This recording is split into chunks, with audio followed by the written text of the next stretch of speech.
martyr politique, Duquette. Et la pitié plaintive a crié dans mon cœur. L'abbé de Lille, vous dont les souvenirs se portent en arrière, qui marchez par le monde et foulez la poussière de nos grandes cités, convives des plaisirs, auprès des ris, des jeux, employant vos loisirs, dont les sens exaltés goûtent les jouissances d'un calice trop plein de folles espérances.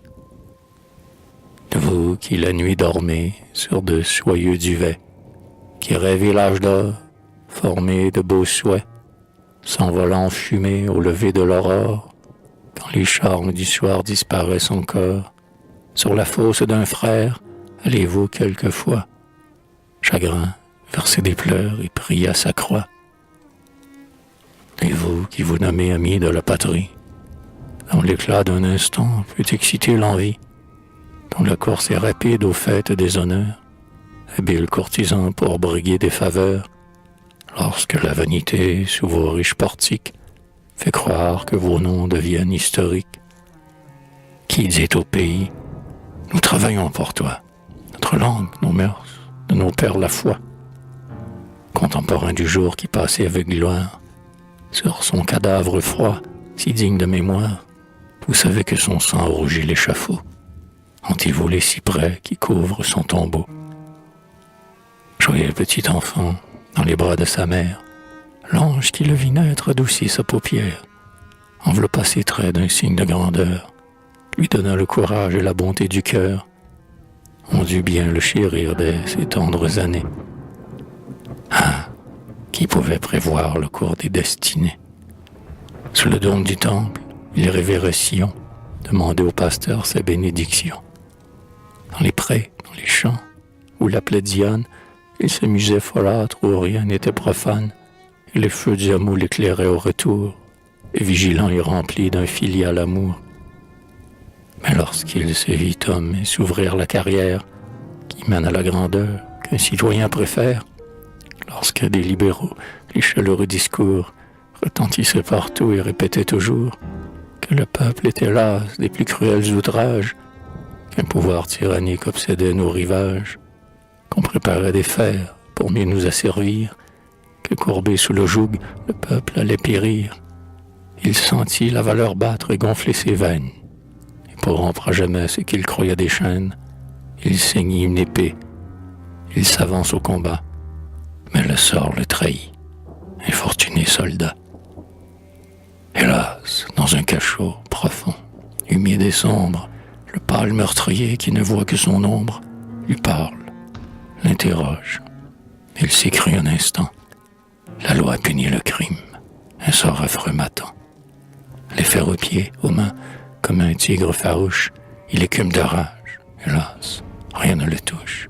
Et frappant la muraille où l'écho retentit, il blasphème son Dieu, lui-même se maudit. Au gibet, il veut surprendre l'heure. La loi qui le condamne est pour lui la meilleure. Saisi par le bourreau, terrible en son devoir, il insulte la foule, accourant pour le voir. De l'homme criminel, effroyable peinture. Cet horrible tableau révolte la nature, mais Duquette était là, dans un étroit donjon, victime d'un malheur, prisonnier d'Albion, le visage serein. Oh, son air magnanime prouvait une âme ardente, et son horreur du crime. De tendres souvenirs entouraient son esprit. Les paroles du prêtre au pied du crucifix, de sa mère les soins, sa douleur rétrécée, les jeux de son enfance, et la belle pensée qu'il avait accompli les faits d'un citoyen, lui montrait l'avenir que mérite un chrétien, plus dévoué, plus fort, à l'heure du supplice, pour faire de ses jours un noble sacrifice. Quand la cloche lugubre au haut de la prison sonnait l'heure fatale et répétait par son « Approchez, approchez, c'est une ère nouvelle. La vengeance a ses droits sur la tête rebelle. Approchez, le bourreau l'étranglera vivant. Vous le verrez souffrir, palpiter, expirant, repasser votre vue. Et Duquette s'avance, avec calme et sang-froid, au lieu de la potence. Il agite un mouchoir, dit un dernier adieu et laisse son pays pour le séjour de Dieu. Ah, peine, oh, regret, puis cherche encore sa trace. Le temps détruit-il tout? Il trouve ici sa place. Je conçois ta douleur et tes gémissements. Une voix t'a crié, sacrifice, tourment. Tes cheveux ont blanchi sous le toit solitaire. Tu t'es meurtri le sein. Oh, lamentable mère, mais ton fils est au ciel, heureuse éternité, et son nom sera cher à la postérité.